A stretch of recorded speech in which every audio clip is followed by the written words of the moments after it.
What's going on, ladies and gentlemen? Welcome back to Auto Auction Rebuilds. We're back at Copart for another Copart walk around.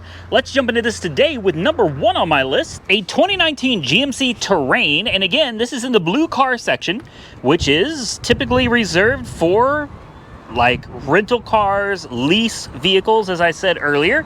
So most likely this is a rental car. In fact, maybe not.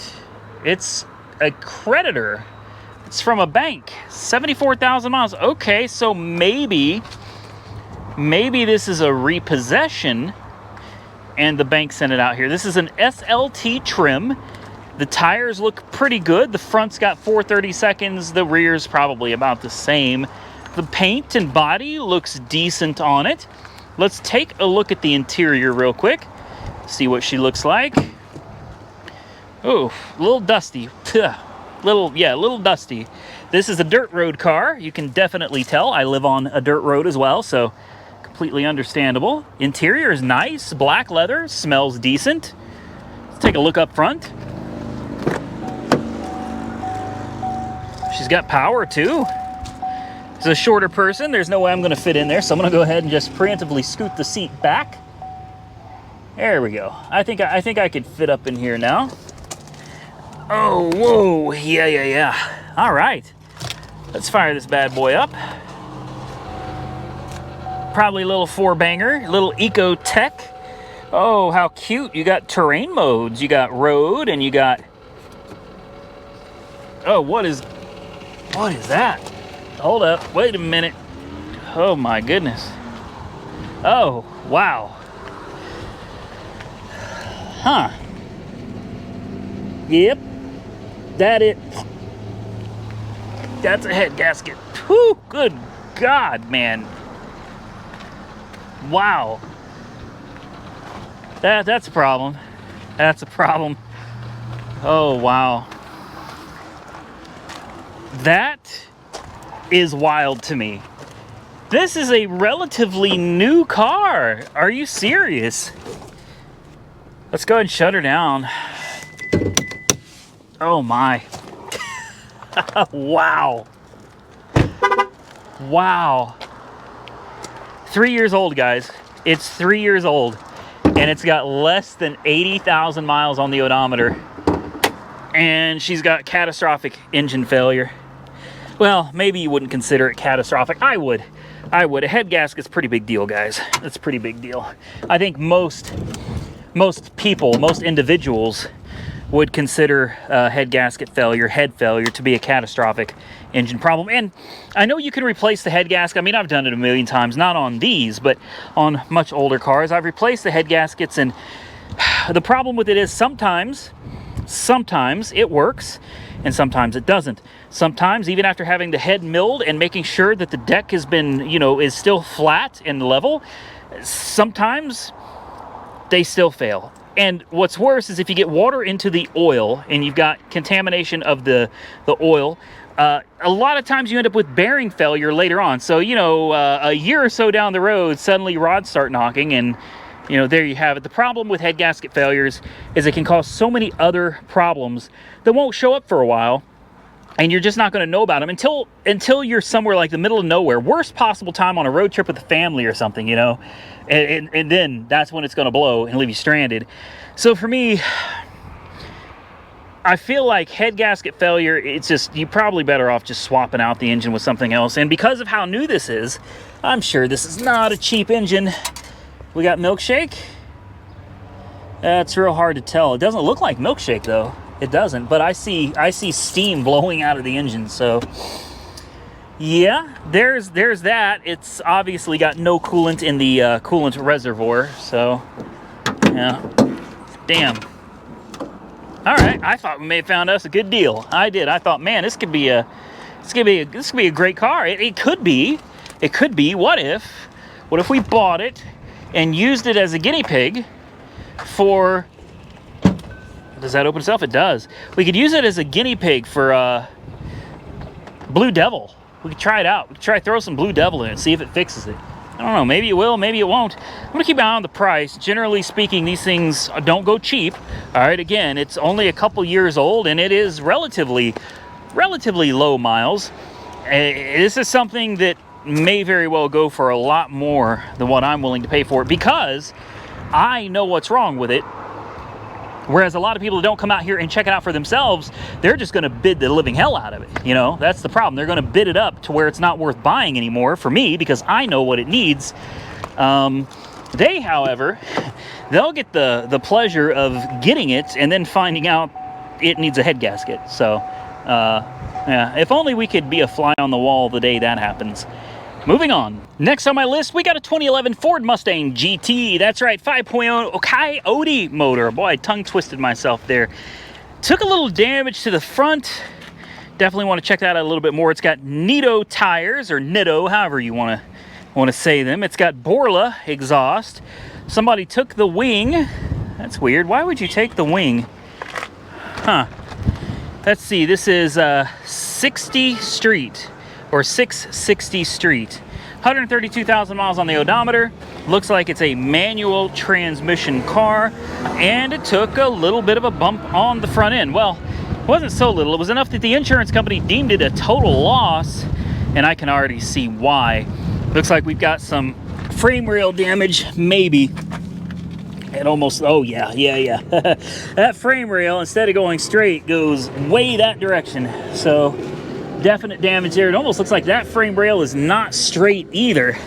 They didn't get far into this, guys. They barely got into it, and I think they realized the damage, and then they said, no, we're done. It's over. It's finished. Oh yeah, this one is tweaked this way as well. Both frame rails are pushed pretty heavy this direction, several inches. Is it fixable? Absolutely. Somebody could fix this. I don't know how far back the frame damage goes. Oh, well, let's see if I can get you in here real quick. You see that? Where it ripped the metal right there? Yeah, she's gonna need a little work, guys. The good news is somebody already started tearing it down for you. She had some pre-existing damage. As you can see, there's lots of Bondo, lots of putty all up here. So she was in a little bit of a bump before. Core support's pushed in pretty good too. Yeah. I don't think this is not a bolt-on. It's tack welded right there. You know, again, not a huge deal. I think the majority of the car, you know, obviously strut towers and everything back are going to be, you're going to be good to go. It's just going to be some frame rail damage somewhere up here that's going to need to be looked at, straightened out. I think this would be a relatively easy fix. Obviously, for someone like me that doesn't do welding, it'd have to go somewhere. I'd have to take it somewhere that could actually get in there and cut and splice new frame rails in. But the condenser looks good. Radiator looks good. Needs a crash bar. Needs front bumper. Needs a hood. I'm going to imagine the bumper, or the bumpers, the fenders are probably not savable. Maybe. This one's all right. This fender's all right. It really doesn't need that much. Headlights, this upper tie bar right here will need to be replaced as well. You know, the more I talk about it, the more it seems like this thing needs. But I still think if you could get this for a fair deal, for a good price, this could be decent, guys. This could be a decent one. Not too bad to rebuild. It's too bad these windows are sitting down. I'm going to sue. Oh, wow. I just got a face full of dirt there. Dust, dirt. Smells good. Manual transmission. No airbags deployed. Very nice. I'm going to assume it's got no power. No power. I put the hood down because the wind is blowing so bad. I did not want that hood to come slamming down. That's, there we go. Talk about a short throw shifter. Good Lord. I like that. Reverse 1, 2, 3, 4, 5 and effing fast. Yeah, that's a nice shifter, man. That's a nice shifter. We're going to go ahead and fire it up real quick, mainly because I want to hear that fancy exhaust on the back there. So let me throw a jump on it. We'll fire it up. Let's see what she sounds like. All right, are we ready for this? I'm going to try to roll these windows up as well. We've got power.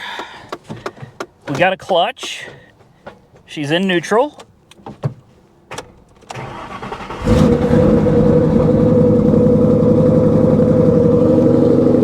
Oh, yeah.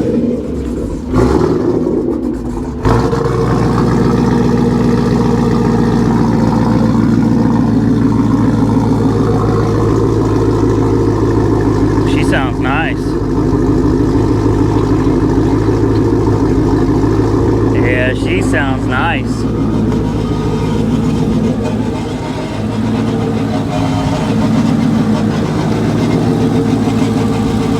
That air filter is disgusting.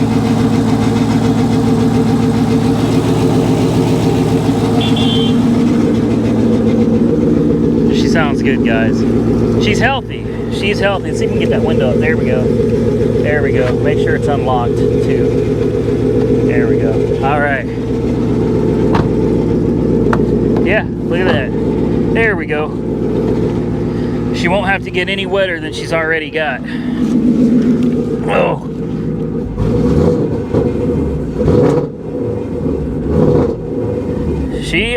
She don't like throttle much. Yeah, she's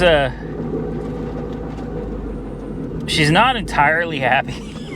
Let's go ahead and shut her off. She's not entirely happy, guys. It's been sitting for a few months. This has been here since February. So she's been here for a little bit. Could be that that ethanol gas, man. That stuff starts breaking down, getting bad when it sits for too long. Or who knows, it could have any number of other issues. But I think this one probably be all right, at least mechanically speaking. I think this one's fine. Just gonna have to do a little frame rail work on the front end there. And of course that header panel or tie bar, whatever people want to call it, man. Core support. It's not that bad. It's really not. It's not that bad. This is something you could take a little time on the weekends. Oh, that doesn't close anymore. Okay, well, you could take be a great project for, you know, mother, son, mother, daughter, father, son, father, daughter. I don't know, all the different kinds of people and combinations that might be out there wanting to do a little weekend project. You can work on this a few weekends, and I'm sure you could get it mostly right. You could get it good enough that you could put it back on the road. Have yourself a nice manual transmission Coyote Mustang GT. Next on my list, I believe this is a 2011 Land Rover Range Rover. You guys might remember this. I've shown it before. This one caught on fire, and it specifically says, "Do not start, fire hazard." It's been here since December of 21, and she's still sitting here today. Do not start, smell gas, danger, fire hazard. This thing's been bouncing around the auctions for a while, and boy, have I been watching the price of it just drop, drop, drop. And we're finally to a point where I thought maybe I'd be interested in it. Yeah, I don't know. We'll see. It's set like 35 or 3,800. Buy it now. Are you kidding me? For the supercharged 5.0 liter V8 that's like, oh hell, I don't remember how many horsepower. It's like 500 or 550. It's ridiculous. It's absolutely ridiculous how powerful these things are. Huh. This does not look like the right one to me. I mean, it's the right one because it's the only one that says it was on fire. Oh wow, look at that headliner. Oh my goodness. What happened there? Another mouthful of crap. Oh, wow. Well, that's something. The whole headliner has come down. Yeah, this is not what I thought it was. I thought this was like mine, the one that I had that had like the digital gauges and stuff. This is not that. No, and fire damage. Boy, how much damage did it do, I wonder? We've been under here before. It's just been so long. I don't remember. Now, like I said, it's been sitting here since November, so she's been here a long time. Honestly, it doesn't... it's on the other side. I was going to say, it doesn't look that bad. At least not over here. I'm surprised they left the battery connected. You can see the PCV valves right there. Those are PCV diaphragms. They're melted. It's melted real good back here. You got a little bit of wiring melted right here, and there's a lot more melted in the back there and corroded. Yeah, this is going to be a wiring nightmare is what this is going to be. This is going to be a wiring nightmare. And is this one even supercharged? I'm not thinking it is. Hold on, what? It is a 2011. What engine is this? It is the... I don't know. I don't know what it is. I could swear this would be a 5.0, right? Yeah, it is. It's a 5.0. I'm not certain this is supercharged. Somebody's gonna have to comment below. This isn't my wheelhouse, man. I don't really do these very often, but I'll tell you this, when I do, the videos do really well. When I buy a Range Rover, the videos do really, really well. So got me thinking about it, but I don't think this is the right generation. This isn't the one that I thought it was. I thought it was the one with all the digital gauges, and it is not. And looking at the engine, I'm not sure that's a supercharged engine anyway. So if that's the case, definitely not. With all the fire damage on the back end over by the firewall. Oh, wow, I didn't see that. Oh, wow. Let me show you guys something. This is something I definitely didn't see before. So I'm glad I came back and took a second look at it, because I was thinking for like $3,500 or $3,800, this could be a steal of a deal, guys. This could be something I could buy. But hey, look at this. Look at that. The whole damn dash is coming up. No, this thing is this thing's junk. That's why it's been sitting here so long. And I see paint and body work pretty heavy on this door. Oh, wow. It's not on the fender. I doubt you guys can see it, but the orange peel on this door is ridiculous. There are scratches deep underneath the paint and waves. There is a lot of body work over here, and this entire door is totally different. The texture is totally different than the fender, and totally different than that door over there too. So this door has had some work. I didn't catch that last time. Again, good reasons to come out here and check these cars out for yourself. Come look them over so you can get a good idea of what it is you're bidding on, and you know how much you should really be bidding on it. Let's move on to the next one. Well, who am I kidding? There is no next one. That's the last one. Man, it seems like we got through this video way too quick, but it's over. If you enjoyed today's video, do me a favor, hit the thumbs up button. Let me know that you enjoyed the content today. Also, consider subscribing to the channel. I would truly appreciate it. Until next time, folks, stay safe out there. I look forward to seeing you all again very soon in the next one.